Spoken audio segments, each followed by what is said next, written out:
कंकाल का रहस्य। चौरा गांव के खेतों में इन दिनों खुदाई का काम चल रहा था। असल में इसी गांव से होकर एक अच्छी सड़क गुजरनी थी, इसलिए यहां खुदाई शुरू की गई थी। अचानक एक दिन खुदाई करने वाली मशीन से कुछ टकराता है। बाद में जब खोजबीन की जाती है तो वहां से 2 कंकाल मिलते हैं। पुलिस गांव के लोगों से पूछताछ शुरू करती है। आप लोगों को क्या लगता है ये किसके कंकाल हो सकते हैं? अरे साहब, हमें क्या पता ये किसके कंकाल है, आप ही लोग पता लगाइए। हम लोग तो बहुत ज़्यादा डरे हुए हैं। हाँ, हमारी फॉरेंसिक टीम अभी आ रही है। ये बताओ कि इस गांव के रहने वाला कोई जोड़ा गायब तो नहीं ना? क्योंकि शुरुआती जांच में तो ये बात सामने आ रही है कि एक कंकाल किसी पुरुष का है तो एक किसी महिला का। साहब, हमें तो बहुत डर लग रहा है। ऐसे कंकाल मिलने का मतलब गांव के आसपास ही किसी की हत्या हुई है या फिर किसी को जलाकर मार डाला गया है। हाँ साहब, हम अपने परिवार को लेकर बहुत ही ज्यादा परेशान हैं। देखिए, आप लोगों की परेशानी हम समझ सकते हैं, लेकिन आप लोगों को पुलिस का सहयोग करना होगा, क्योंकि आपके सहयोग के बगैर हम ये पता नहीं लगा सकते हैं कि आखिर ये किसके कंकाल है और इनकी हत्या किसने की। ठीक है साहब, गांव के लोग आपका पूरा सहयोग करेंगे। हाँ साहब, पूरा सहयोग करेंगे। तो फिर ठीक है, हम अपनी जांच शुरू कर देते हैं। कुछ दिन बाद जांच रिपोर्ट आ जाती है। पता चलता है कि ये कंकाल करीब 20 साल पुराने हैं, यानी 20 साल पहले किसी जोड़े की हत्या कर शव को यहाँ पर दबा दिया गया था। इंस्पेक्टर राघव, ये बताओ कि 20 साल पहले की मर्डर मिस्ट्री क्या अब सुलझ सकती है? हाँ सर, क्यों नहीं। लेकिन अब सबूत और गवाह काफी मिट गए होंगे। मुश्किल तो होगी, लेकिन शायद किसी परिवार को इंसाफ मिल सके। इंस्पेक्टर राघव, आप बिल्कुल सही कह रहे हैं। किसी परिवार को तो इंसाफ मिलेगा ही, और किसी को उसके किए की सजा भी मिलेगी। जी सर, मैंने तो जांच शुरू भी कर दी है। 20 साल पहले इस गांव के 2 जोड़े अचानक कहीं गायब हो गए थे। मैंने दोनों ही परिवारों के बाकी के सदस्यों से बातचीत शुरू की तो उन्होंने बताया कि उनके बच्चे शहर गए थे, लेकिन आज तक वापस नहीं लौटे हैं। लेकिन ये दोनों शव किस परिवार के सदस्यों के हैं, ये कैसे पता चल सकेगा?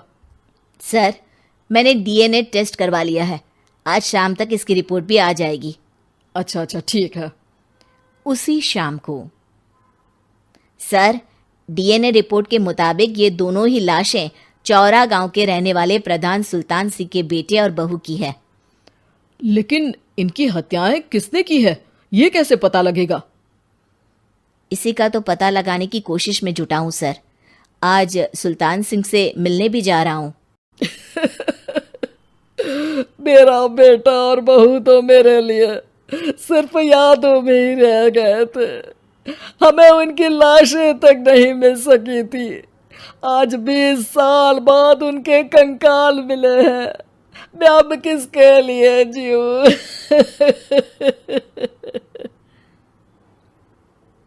लेकिन सर, क्या आपकी किसी से कोई दुश्मनी थी? अपने बेटे बहू की हत्या के लिए आप किसे जिम्मेदार मान रहे हैं? अब मैं किसका नाम बोलूं? मेरी तो किसी से दुश्मनी नहीं थी, बस मेरे बेटे बहू को कोई वापस ला पाता।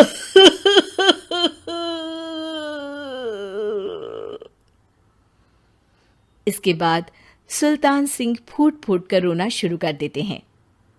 सर, अब आप इनका अंतिम संस्कार करवा सकते हैं। कम से कम इनका शरीर ना सही, इनका कंकाल तो आपको मिला है। लेकिन हाँ, अगर आपको कुछ भी याद आए तो ज़रूर बताइएगा। मेरी तो बेटा अब उम्र हो गई है, लेकिन मेरे बेटे और बहू के हत्यारों का ज़रूर पता लगाइएगा, क्योंकि जब तक हत्यारे पकड़े नहीं जाएंगे मेरा मन नहीं मानेगा।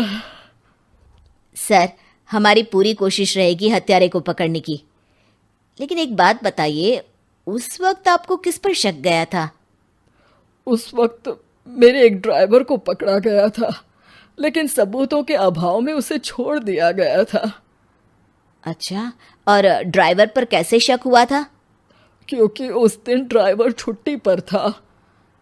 उस समय लेकिन लाश क्यों नहीं मिल सकी थी? उस वक्त पुलिस ने बहुत कोशिश की थी, लेकिन दोनों की डेड बॉडी नहीं मिल सकी थी। ठीक है, हमारी तफ्तीश चल रही है, मैं फिर आऊँगा। इसके बाद इंस्पेक्टर वहां से चला जाता है और सुल्तान सिंह अपने बेटे और बहू की याद में खो जाते हैं।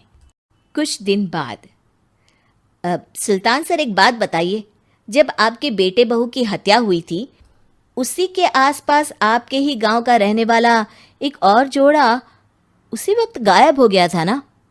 हाँ सर, अलका और अभिषेक, वो भी मेरे बच्चों जैसे ही थे। तो फिर वो कहाँ है? उनका भी आज तक पता नहीं चल सका, लेकिन बताते हैं कि कुछ साल पहले अभिषेक को गांव के ही किसी आदमी ने मुंबई में देखा था, लेकिन फिर वो गायब हो गया। यानी अभिषेक और अलका की हत्या नहीं हुई थी, बल्कि उन्होंने किसी वजह से खुद ही गांव छोड़ दिया था। हाँ, हो सकता है, क्योंकि अभिषेक मेरे बेटे संतोष का अच्छा दोस्त था और उसका मेरे घर भी आना जाना लगा रहता था। हो सकता है कि उसने मेरे बेटे और बहू के बारे में सुन लिया हो और ये गांव छोड़ दिया हो सकता है। उनके परिवार का कोई अब नहीं रहता क्या इस गांव में? अब तो कोई नहीं रहता। एक चाचा थे, लेकिन उन्होंने भी अपना पुश्तैनी मकान बेच दिया है। वो भी अब कहीं शहर में ही बस गए हैं।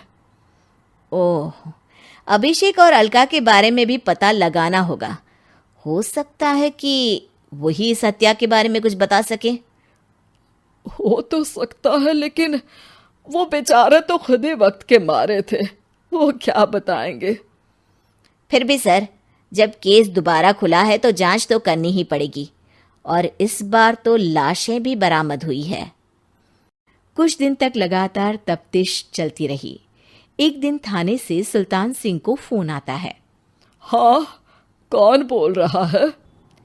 सर, मैं कांस्टेबल तुलाराम बोल रहा हूँ थाने से। आपको थाने आना पड़ेगा। थाने? लेकिन क्यों? सर, किसी की पहचान करवानी है। अच्छा ठीक है, मैं दोपहर तक पहुंचता हूँ। सुल्तान सिंह दोपहर में थाने पहुंचता है। कई पुलिस के अधिकारी वहां मौजूद रहते हैं।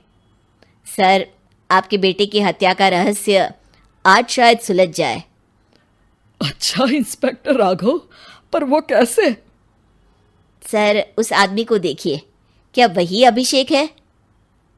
सुल्तान सिंह की आंखों में हैरानी से आंसू आ जाते हैं। हाँ सर, यही अभिषेक है। ये आपको कहाँ से मिला? सिर्फ अभिषेक ही नहीं, बल्कि इसकी पत्नी अलका भी इसके साथ है।